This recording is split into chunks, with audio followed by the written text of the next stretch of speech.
Iran Israel जंग से जुड़ी खबरों से आपको अपडेट कर देते हैं।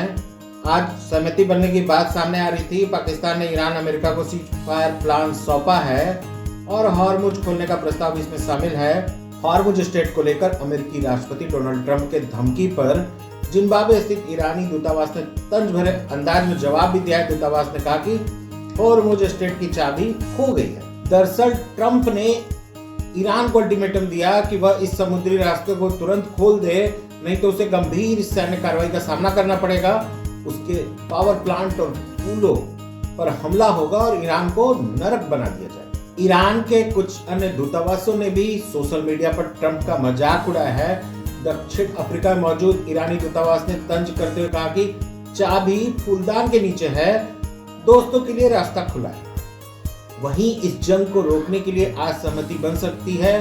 टाइम्स ऑफ इजराइल के मुताबिक पाकिस्तान ने दोनों देशों को सीज फायर का प्रस्ताव सौंपा है। पाकिस्तान ने इस डील को अस्थायी तौर पर इस्लामाबाद अकॉर्ड नाम दिया है, जिसे दो हिस्सों में बांटा गया है। ईरान ने ग्लोबल सप्लाई ठप करने की धमकी भी दी है। ईरान ने कहा कि अगर अमेरिका और इजराइल के हमले बढ़े तो ग्लोबल सप्लाई चेन को ठप कर देगा। अल जजीरा की रिपोर्ट के मुताबिक ईरान ने कहा कि वह हॉर्मुज के अलावा दूसरे समुद्री रास्तों को भी निशाना बना सकता है।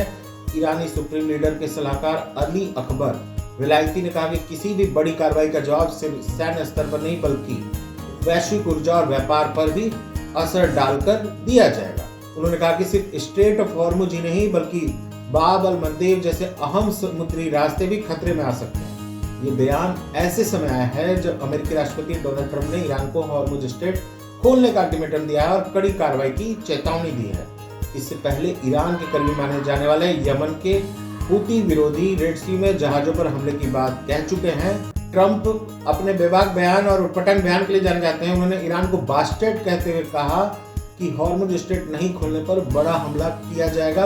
उन्होंने कहा कि अगर ईरान ने हॉर्मुज नहीं खोला तो उसे नरक बना देंगे। उसके साथ ही उन्होंने ईरान में पावर प्लांट और पुलों पर हमला करने की बात कही।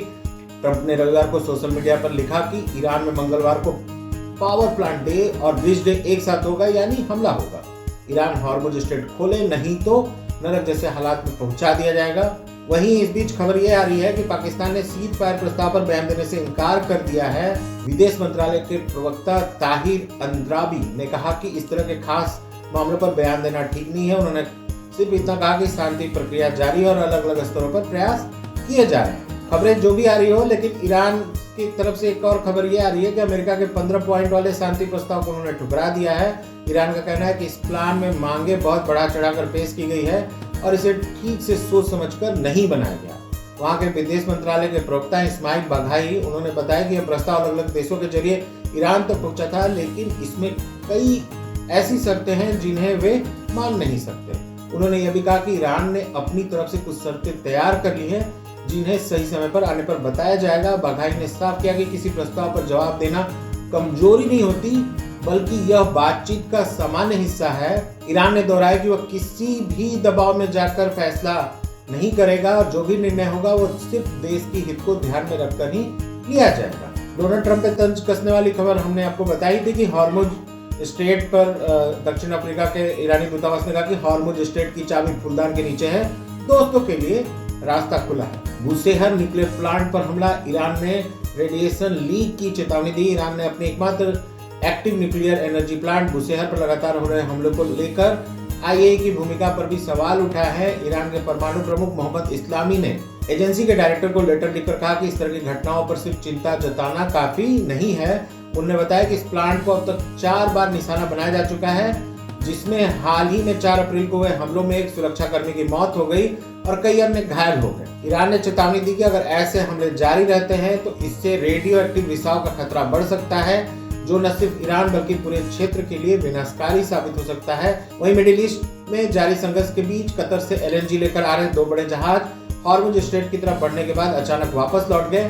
सिर्फ ट्रैकिंग डेटा के मुताबिक ये दोनों जहाज रास लाफान बंदरगाह से फरवरी के आखिर में रवाना हुए थे और पूर्व की ओर बढ़ रहे थे। एक्सपर्ट्स का मानना है कि अगर ये जहाज हॉर्मुज पार कर लेते तो 28 फरवरी को शुरू हुए अमेरिका, इजराइल और ईरान के बीच संघर्ष का पहली बार होता कि एलएनजी का कोई बड़ा कार्गो इस रास्ते से गुजरता। डेटा से इस बात की भी जानकारी मिल रही है। ईरान की तरफ से एक और बयान आया कि उसने कहा है कि वो अस्थायी सीजफायर के बदले हॉर्मुज स्ट्रेट खोलने को तैयार नहीं है। रॉयटर्स से बातचीत में एक सीनियर ईरानी अधिकारी ने कहा कि पाकिस्तान के प्रस्ताव की समीक्षा चली, लेकिन दबाव में फैसला नहीं लिया जाएगा।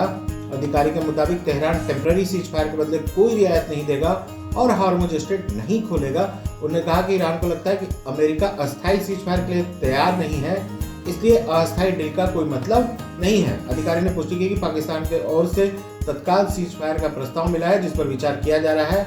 अगर आप चाहते हैं कि सच सामने आए और देश को एक स्ट्रॉन्ग मीडिया वॉइस मिले, तो आज ही कंट्रीब्यूट करें और इस मिशन का हिस्सा बने।